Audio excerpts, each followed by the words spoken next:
on va maintenant ouvrir la parole de Dieu et méditer sur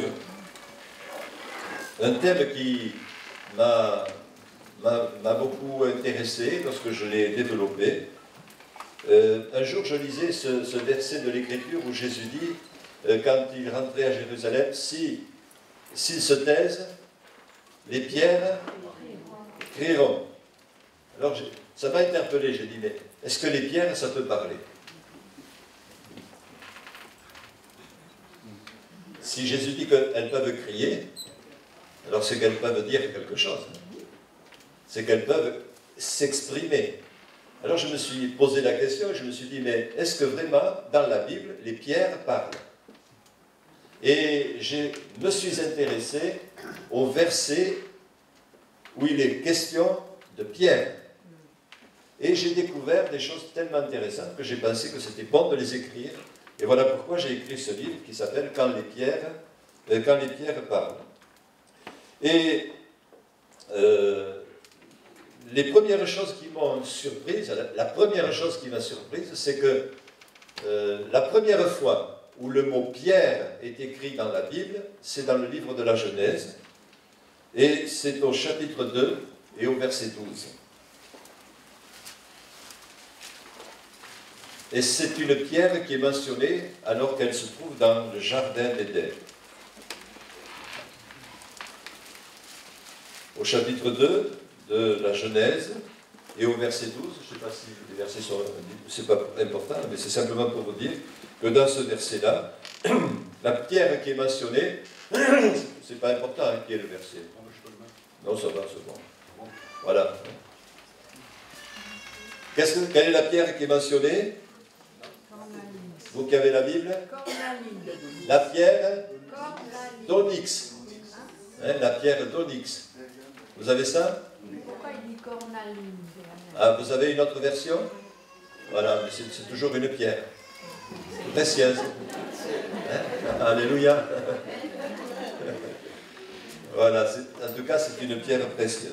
Et ensuite, j'ai voulu savoir quelle était la dernière fois où le mot pierre est utilisé dans la Bible. Et je suis allé dans l'Apocalypse, et au chapitre 21, verset 19.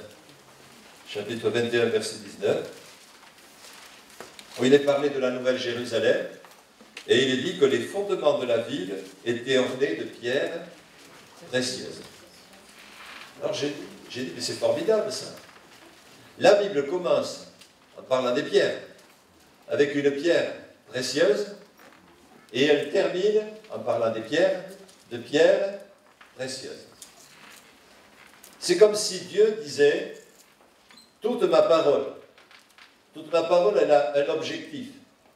Et l'objectif de ma parole et l'objectif de la révélation de Dieu, c'est de faire que les hommes deviennent des pierres précieuses qui seront dans la maison de Dieu, dans le temple du Seigneur. Dieu veut faire de nous des pierres précieuses.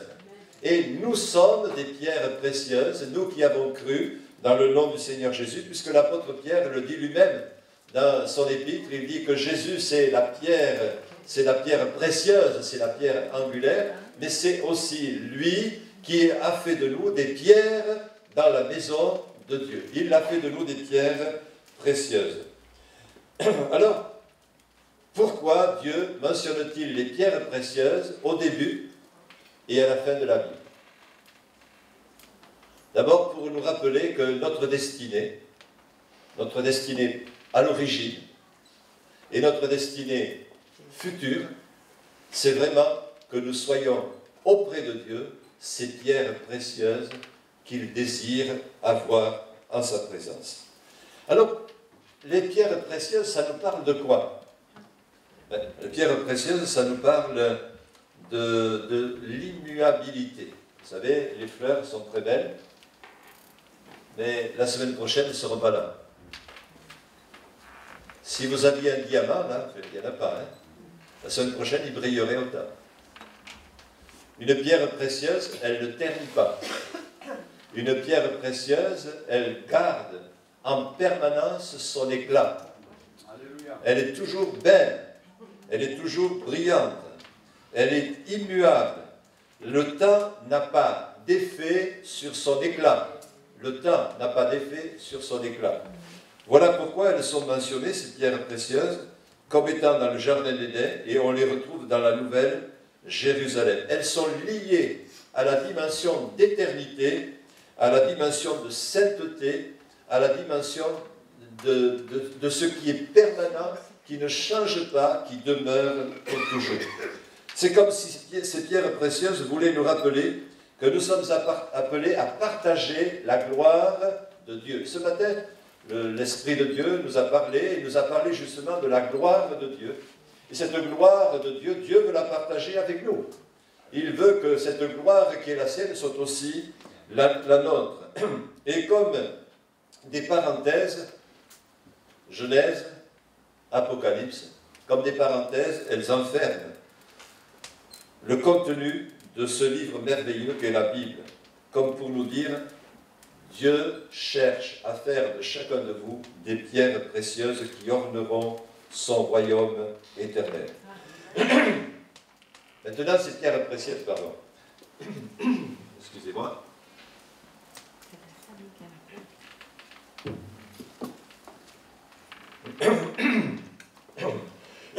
Pardon.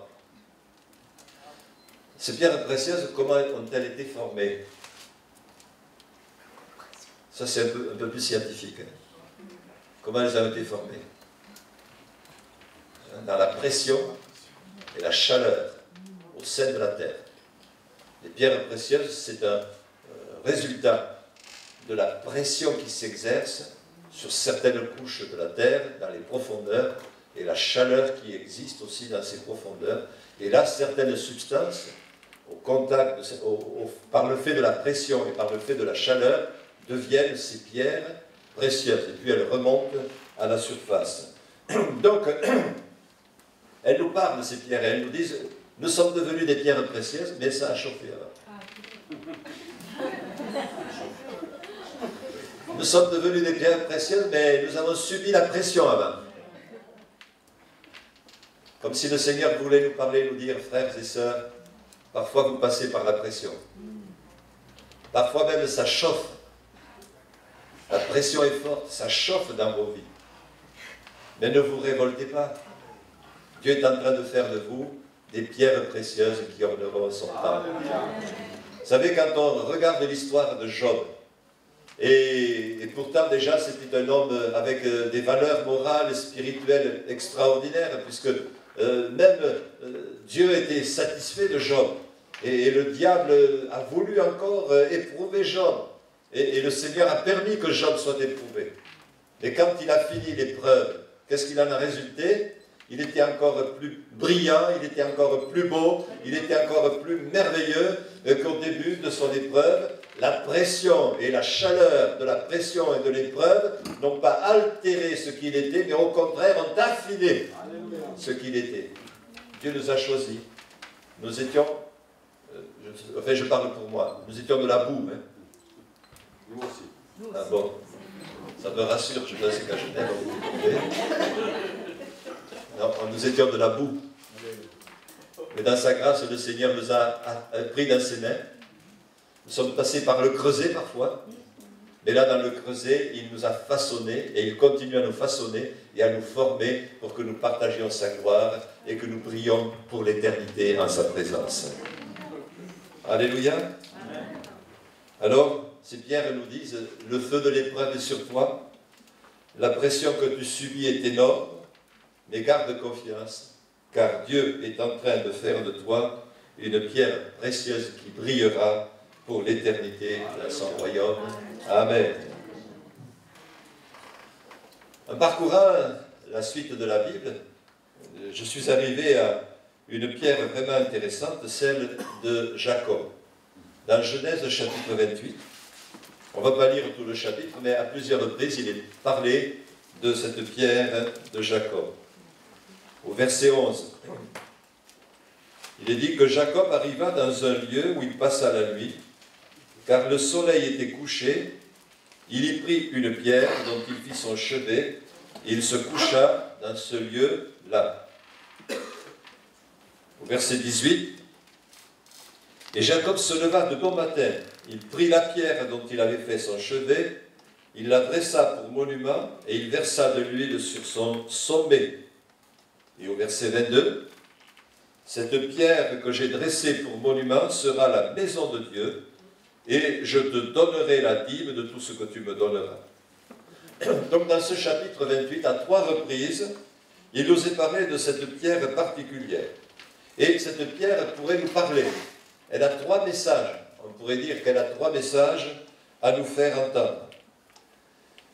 Premier message qu'elle pourrait nous faire entendre, c'est celui-ci. J'ai accueilli la tête de Jacob dans ce lieu désert. Et là, dans ce lieu désert, au milieu de la nuit et de l'obscurité, Jacob a trouvé le repos et il a trouvé aussi une vision de Dieu.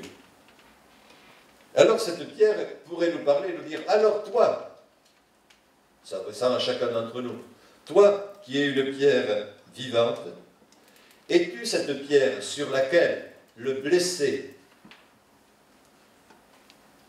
le malheureux, le pécheur, celui qui est en fuite, celui qui est seul dans le désert, celui qui est dans la détresse, celui qui est dans l'obscurité, celui qui est dans les ténèbres, celui qui a trompé son frère, celui qui a fait du mal à son frère, celui qui est enveloppé d'obscurité, celui qui a peur parce qu'il fuit la colère de son frère, celui qui a peur. Voilà ce qu'est Jacob, il est tout cela.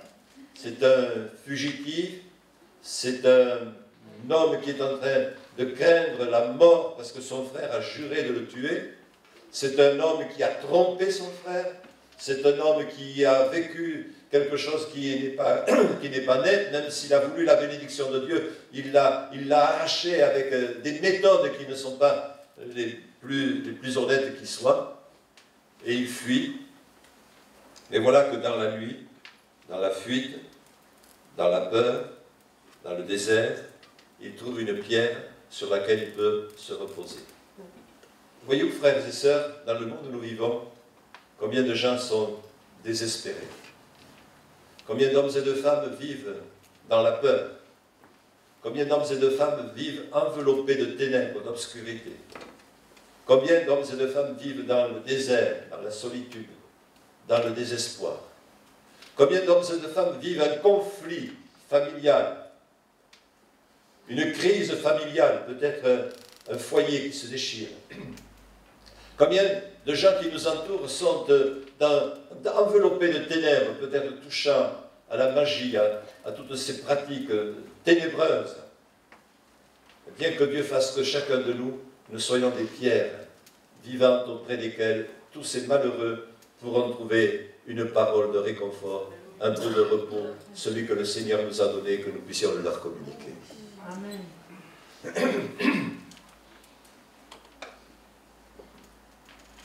Seras-tu, mon frère, ma sœur, celui qui va marquer la vie de ceux qui t'entourent et qui sont blessés? Seras-tu celui qui indiquera la porte du ciel à ceux qui sont en train de chercher dans leurs ténèbres une solution à leurs problèmes?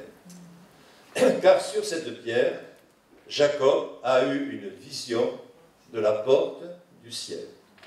Et nous savons que cette vision, c'est l'échelle. Or, l'échelle, c'est un symbole. On le retrouve. Quel est le symbole de l'échelle?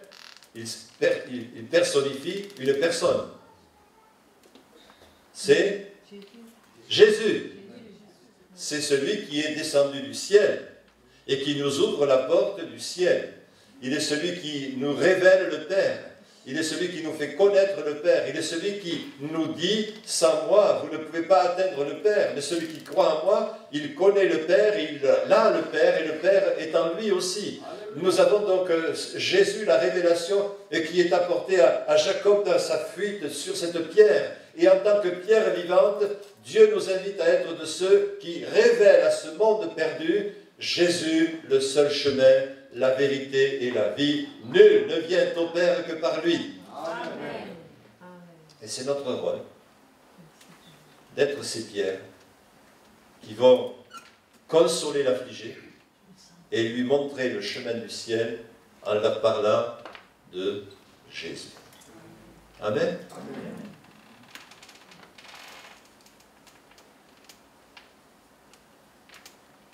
Mais la Pierre, elle a encore autre chose à nous dire. Elle pourrait nous dire, je ne suis pas confortable. Hein, c'est vrai, c'est pas confortable, une pierre. Hein. Vous avez essayé de dormir déjà sur une pierre? Bon, ça peut peut-être vous arriver. On essaie quand même de mettre sur la pierre ou son pull, ou un tissu, ou un vêtement. Enfin, on s'arrange pour que quand même on rende la pierre plus confortable. Je ne sais pas si Jacob a mis une peau sur la pierre, en tout cas, c'est pas dit. Mais là, sur la pierre, il a trouvé le... Elle n'est pas confortable, la pierre. Elle n'est pas confortable. Ce n'est pas aussi confortable qu'un bon traversin, un bon oreiller avec des plumes, je ne sais pas, avec de la mousse. Mais même si elle n'était pas confortable, quand même, Jacob a bien dormi. Il a bien dormi. Et je pense que là, il y a comme un message que la pierre veut nous dire. Ne cherchez pas à rendre le message de l'Évangile tellement édulcoré, tellement confortable qu'il en perde sa vérité. Vous savez, aujourd'hui, nous vivons dans un monde où il y a beaucoup de séduction et il y a malheureusement la possibilité sur Internet ou ailleurs de trouver des messages de l'Évangile très confortables. Vous voulez être riche, donnez votre vie à Jésus. Vous voulez la réussite matérielle, donnez votre vie à Jésus. Donnez votre vie, mais après Jésus vous donnera la bénédiction. Apportez votre argent et vous serez encore plus bénis. Et il y a donc une séduction de la réussite permanente et continuelle avec Dieu. Si tu crois, tu verras, tu vas être riche, tu vas avoir la prospérité, tu vas avoir la bénédiction matérielle, tout va te réussir. Gloire à Dieu, car en Jésus, il y a de grandes bénédictions. Mais attention, Jésus a dit aussi, vous aurez des tribulations dans le monde. Il n'a pas dit tout sera facile. Il a dit si quelqu'un veut être mon disciple, qu'il se charge de sa croix, qu'il renonce à lui-même et qu'il me suive. Car celui qui voudra sauver sa vie la perdra, mais celui qui la perdra à cause de moi la retrouvera. Et des fois, voyez-vous, il y a la tentation de présenter un évangile à l'eau de rose. Un évangile tellement douillet, tellement facile, tellement merveilleux. Tout s'arrange, tout est facile, tout devient merveilleux lorsqu'on donne sa vie à Jésus. Oui, gloire à Dieu, ça peut se produire, mais il faut aussi dire, si l'on veut être un disciple du Seigneur, il y a un chemin de croix. Il y a un chemin d'épreuve. Et ce n'est pas toujours confortable. Parfois c'est un peu dur. Mais même si c'est dur, il y a le vrai repos. Parce que le repos, c'est Jésus qui le donne. Alors, cette pierre pourrait nous dire, ne cherche pas à présenter l'évangile à l'eau de rose. Ne cherche pas à rendre l'évangile tellement confortable qu'il en perd de sa réalité, de son contenu, mais présente l'évangile tel qu'il est. Nous avons toutes choses avec Dieu, mais nous avons aussi l'assurance que nous aurons des épreuves. Mais gloire à Dieu, avec les épreuves, il y a le Seigneur. Amen. Il est avec nous dans l'épreuve. Nous ne sommes pas tout seuls. Cette pierre pourrait nous dire encore ce qu'elle a vécu. Qu'est-ce qu'elle a vécu? Eh bien, il nous dit que Jacob l'a prise, il l'a dressée pour monument. C'était une coutume en ce temps-là de dresser les pierres comme souvenir, comme mémorial. Et donc Jacob a pris cette pierre et il l'a dressée. Et il y a là un premier renseignement, c'est que Dieu désire que nous soyons des pierres vivantes debout. Des pierres vivantes qui se tiennent droit sur leurs jambes. Dieu parle à Ézéchiel, et quand il parle à Ézéchiel, il dit « Tiens-toi debout, mets-toi sur tes jambes, mets-toi bien droit. » Vous savez, nous vivons dans un monde où les gens sont parfois un peu comme ça tourne, c'est un peu sinueux, c'est pas toujours bien droit. Hein. Dieu veut que nous soyons dans la droiture. Dieu veut que nous soyons dans l'exactitude. Dieu veut que nous soyons dans l'honnêteté. Dieu veut que nous soyons dans la transparence. Tiens-toi debout. Vous savez, Dieu parle à Daniel aussi, il lui dit de se tenir debout. Et c'est important d'être des hommes et des femmes droits. Je ne parle pas d'être voûté ou pas, mais droit spirituellement et moralement. Vous savez, vous pouvez avoir le dos cassé parce que peut-être vous êtes infirme, il faut que là-dedans ce soit droit. Hein. Alléluia. C'est ça qui compte. Hein. Que nos vies soient droites, que nos émotions, notre réalité de vie soit une vérité de vie droite, que nous vivions dans la droiture et dans l'honnêteté. Et il prit cette pierre et il l'a mis debout, il la dressa. Ensuite, il mit de l'huile sur la pierre. Cette pierre pourrait nous dire, toi aussi, tu es une pierre vivante, non seulement tu dois te tenir droit, debout, et être dans l'honnêteté et la vérité, mais il faut que sur ta vie, il y ait l'onction. L'onction du ciel, l'onction qui vient de Dieu, l'onction qui vient de celui qui a promis de nous remplir de son esprit, qui a dit, voilà, je veux vous remplir, je veux que vous soyez remplis du Saint-Esprit. L'apôtre Paul dira aux chrétiens, soyez continuellement remplis du Saint-Esprit. Dieu veut que nous soyons des pierres vivantes, ointes de son esprit, et pas ointes depuis simplement 50 ans, et que chaque jour l'onction de l'esprit soit sur ma vie.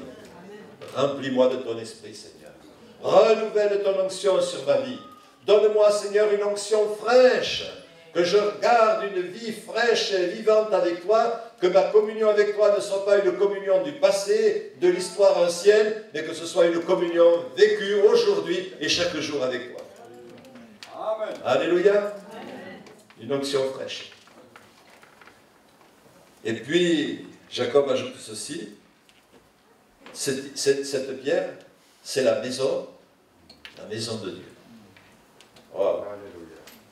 La maison de Dieu, ce n'est pas ce bâtiment. Hein. Dès que vous ne serez plus, ce ne sera plus la maison de Dieu. La maison de Dieu, c'est nous. La maison de Dieu, c'est nous. Nous sommes la maison du Seigneur.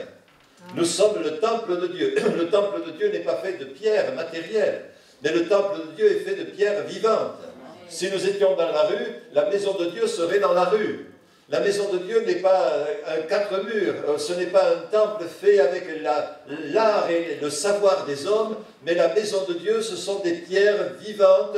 Nous sommes la maison de Dieu. Vous êtes la maison de Dieu. Amen. C'est formidable ça. Hein? Je sors dans la rue, je suis la maison de Dieu. Dieu habite à moi. Alléluia. Je suis chez moi, dans ma maison, je suis la maison de Dieu. Amen. C'est pour ça que je ne me mets pas en colère, que je parle gentiment à ma femme. Parce que je suis la maison de Dieu. Alléluia. Je vais faire mes courses chez Migros. C'est Migros ici. Hein? Je vais faire des courses. Et là, la caissière se trompe et elle me donne 10 francs suisses en trop. Je suis la maison de Dieu. Je dis, madame, vous êtes trompée. Là, il y a 10 francs qui ne sont pas à moi. Ah, merci, monsieur, merci, madame. Je suis la maison de Dieu. La maison de Dieu, elle est maison de Dieu partout.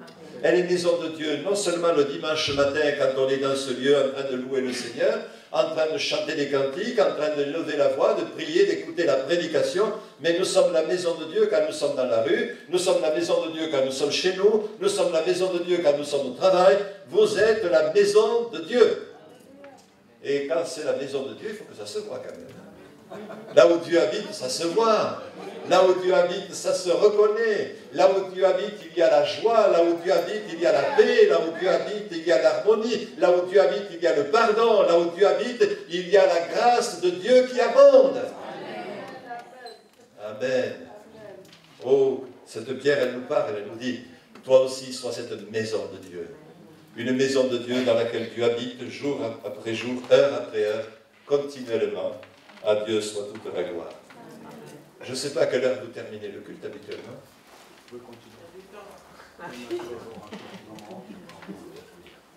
D'accord, parce que je ne veux pas abuser. Je ne voudrais pas que mes pierres vous assomment quand même. De toute façon, je ne vais pas faire les 31 pierres, ça quoi, on y serait encore là pour quelques jours. Hein? Mais vous pourrez prendre le livre et continuer ensuite chez vous. Hein? Mais simplement, je voudrais peut-être terminer avec une pensée qui se trouve dans la Genèse au chapitre 29, verset 2. Ça suit ce que nous avons lu. C'est une autre pierre de Jacob. Et il est dit au verset 2, Jacob regarda, et voici, il y avait un puits dans les champs. Il y avait à côté 3 troupeaux de brebis qui se reposaient, car c'était à ce puits qu'on abreuvait les troupeaux. Et la pierre sur l'ouverture du puits était grande. Vous savez pourquoi on mettait des pierres sur les puits? Pour ne pas tomber dans le puits. Est-ce que c'était uniquement pour ne pas qu'on tombe? Non. C'était aussi pour empêcher de mettre des saletés dans le puits. Hein? Il ne fallait pas qu'on y jette des feuilles, des branches, il ne fallait pas que le vent y emporte toutes sortes d'impuretés. On couvrait le puits pour que l'eau du puits reste propre. Et cette pierre pourrait nous dire, vous aussi, vous êtes des pierres vivantes, et en tant que pierre vivante, vous devez empêcher la corruption d'atteindre l'eau pure. Vous êtes des pierres vivantes, et votre rôle dans le monde où vous êtes, c'est de protéger la source. Et la source, c'est Jésus. Et il faut que le message de Jésus ne soit pas altéré, mais que vous soyez de ceux qui, par leur vie, leur comportement, leurs attitudes, permettent ainsi à la source de ne pas être atteinte et altérée, parce que malheureusement, il y a dans le monde où nous vivons beaucoup d'impuretés, de mensonges, de souillures, de choses vaines et inutiles qui voudraient altérer le message de l'Évangile, mais en tant que pierre vivante, par notre témoignage, notre vie, notre présence, nous devons protéger, non pas que le Seigneur en a besoin, mais nous devons protéger le témoignage de l'Évangile. Vous savez, quand on dit d'un chrétien, « Ah, mais c'est un chrétien, lui !» Oh là là, je ne m'en étais pas rendu compte. Hein. Il m'a volé, il m'a menti, enfin, c'est pas ici. Hein. Le témoignage de l'Évangile est altéré quand c'est comme ça, n'est-ce pas? Et Dieu veut que notre témoignage, que nous protégions le témoignage de l'Évangile. Que nous soyons des pierres vivantes qui protègent le témoignage de l'Évangile. Et puis, éviter qu'il y ait des gens qui tombent dans le puits. Jésus en parle d'ailleurs, dans l'Évangile ici. Et lequel d'entre vous, si son âne ou son bœuf tombe dans un puits, n'ira-t-il pas le chercher le jour du sabbat? Donc ça pouvait arriver. Et si l'âne est tombé dans le puits, c'est pourquoi? C'est parce qu'on n'avait pas mis la pierre. Eh oui, c'est tout simple. Et quand la pierre n'est pas là, il y a des risques. Il y a des risques de chute. Que Dieu fasse que nous soyons des pierres vivantes qui empêchent la chute. Il y a tellement de tentations, tellement de risques dans le monde où nous vivons, que Dieu fasse de chacun de nous des pierres vivantes qui protègent les frères et les sœurs. La parole de Dieu nous dit, veillez les uns sur les autres. Alléluia. Exhortez-vous les uns les autres. Priez les uns pour les autres. Aimez-vous les uns les autres. Consolez-vous les uns les autres. Reprenez-vous les uns les autres. Pas pour vous faire du mal, mais pour vous édifier, pour vous fortifier et vous permettre ainsi de grandir dans la foi. Que je sois une pierre vivante qui protège et qui bénisse mes frères et sœurs. Amen. Juste un détail, il est dit que cette pierre était grande. Alors ça posait un problème, il fallait que les bergers soient là, tous les bergers soient là pour la déplacer. Et les troupeaux, ils attendaient, les brebis, elles tiraient la langue. Parce que la pierre était trop grande, vous savez, ils avaient pris cette pierre, c'était la seule qu'il y avait, qui convenait, les autres étaient trop petites, elles seraient tombées dans le puits. Ils avaient trouvé cette pierre, elle était grande, mais elle était lourde. Et quand elle est grande, elle devient lourde. Vous savez, ça me fait penser à ce verset de l'Écriture qui dit « Soyez petits à vos yeux. Reconnaissez les autres comme étant au-dessus de vous-même. » Des fois, on pourrait se prendre pour des gens très importants. Mais comme l'apôtre Paul le disait, je suis le pire des hommes. Je suis le dernier des hommes. Je suis le plus grand des pécheurs. Mais la grâce de Dieu n'a pas été vaine à mon égard. Alléluia. Nous ne sommes pas grands. Et ne nous gonflons pas. Ne nous prenons pas pour être des grands ou des gens supérieurs avec des capacités supérieures. Nous sommes tous des créatures misérables à qui Dieu a fait grâce. Et lorsque l'orgueil vient prendre place dans nos vies, nous devenons lourds. Des chrétiens lourds. Non pas parce qu'ils font 100 kilos,